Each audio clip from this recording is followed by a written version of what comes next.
अमित जी, आपको नेटवर्क 18 को ये इंटरव्यू देने का बहुत बहुत धन्यवाद। मैंने तो वैसे आपको पहले बहुत बार इंटरव्यू किया है, मगर ये इंटरव्यू थोड़ा अलग है। हमारे प्रधानमंत्री, लोकप्रिय प्रधानमंत्री का 75वां जन्मदिन था 2 दिन पहले। तो मुझे लगा कि प्रधानमंत्री को आपसे अच्छा और कौन जानता है। बहुत सारे लोग जानते हैं, ऐसा नहीं है, पर आप उनसे 4.5 दशक से जुड़े हुए हैं जी। तो मुझे लगा ये मौका अच्छा रहेगा कि थोड़ा मोदी की बात शाह के साथ। जी, मेरा पहला सवाल स्वाभाविक सा सवाल है, आप सबसे पहले मोदी जी से कब मिले? क्या चीज़ थी वो जिसने आपको उनकी ओर आकर्षित किया? देखिए, मिलना तो मेरा एक संघ की बैठक में ही हुआ था। संघ के एक वरिष्ठ पदाधिकारी का अहमदाबाद के कॉलेजियन स्वयंसेवकों के साथ संवाद था। इसकी तैयारी के लिए मोदी जी, मैं जहाँ रहता था वहाँ नारनपुर आए थे। 10-15 युवा स्वयंसेवकों के साथ वो कार्यक्रम में क्यों जाना चाहिए और संघ के काम के उद्देश्यों के बारे में बताते थे।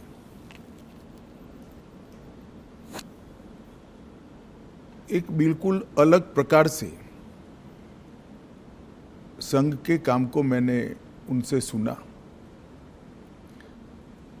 और कार्यक्रम में किस उद्देश्य से जाना चाहिए इसके बारे में भी युवाओं के लिए एक सटीक टिप्स भी थी और एक प्रकार से लंबे समय के लिए मार्गदर्शन भी था।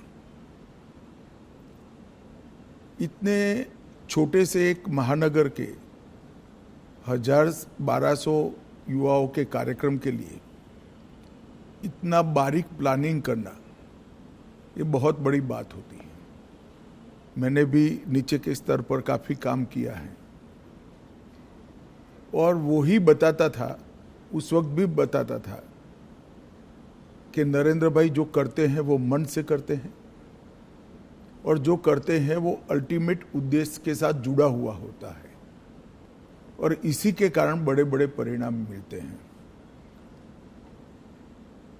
कमोबेश मेरे क्षेत्र के ही युवा थे, बहुत सारे युवा प्रभावित भी हुए थे, कार्यक्रम में भी गए थे और उसमें से काफ़ी लोग अलग अलग क्षेत्र में, कोई संघ में ही काम में आगे बढ़ा, कोई विद्यार्थी परिषद में बढ़ा, कुछ लोग भाजपा में बढ़े, अलग अलग काम में काफ़ी आगे भी बढ़े।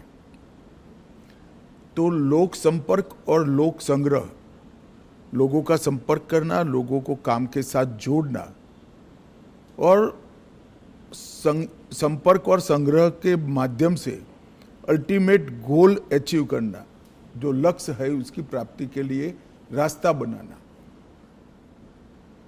ये उस वक्त हम सब युवाओं के मन पर बहुत गहरी असर छोड़ गया और आगे चलकर इसके कई सारे उदाहरण उनके जीवन से इसी प्रकार के मिलते रहे, जिन्होंने आज दुनिया के सामने जो नरेंद्र मोदी जी है उसको बनाया है।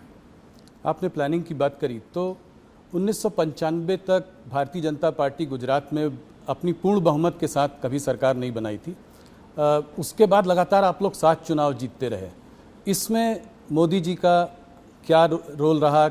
इसमें प्लानिंग और उसको आप किस तरीके से देखते? भारतीय जनता पार्टी गुजरात में तीसरे नंबर पर थी।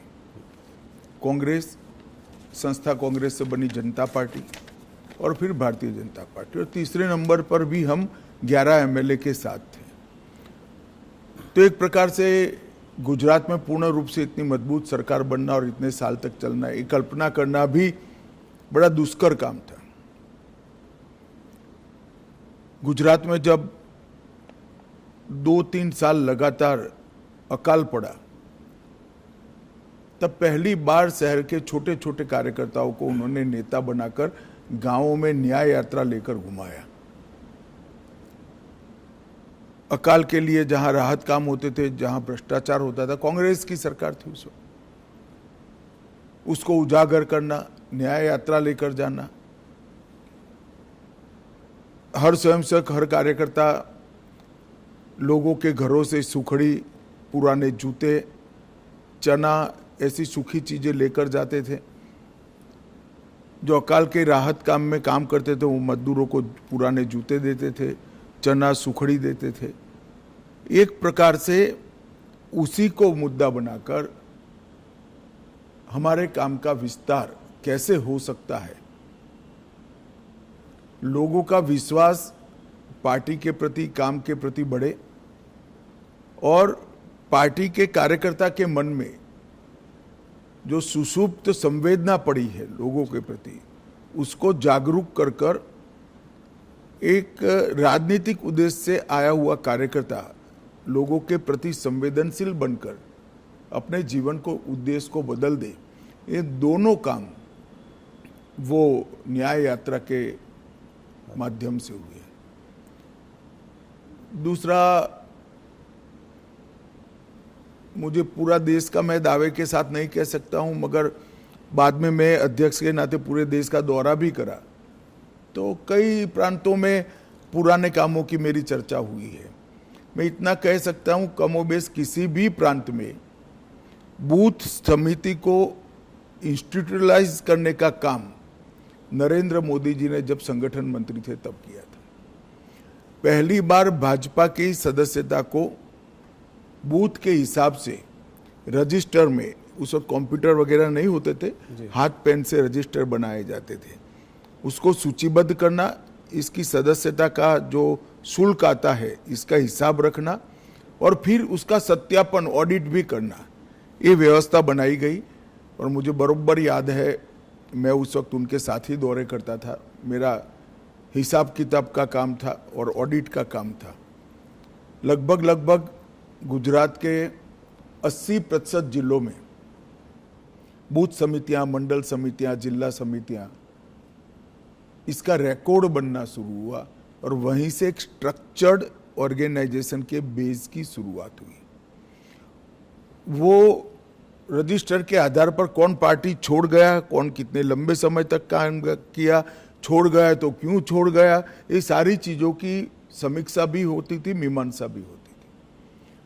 और उसके कारण गुजरात में हम सब जो युवा उस वक्त नए आए थे, वो सभी को संगठन का काम करने का स्ट्रक्चर, तरीका क्या हो सकता है, एक भी भाषण के बगैर जो इस काम से जुड़े थे वो सब लोग समझ गए।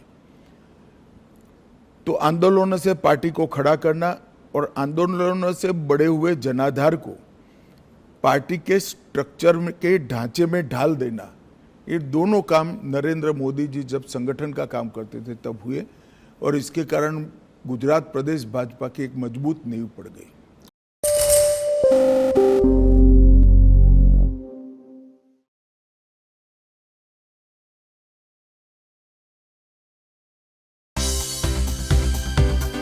For more news and updates, all you need to do is follow CNBC TV 18 on all of our digital platforms.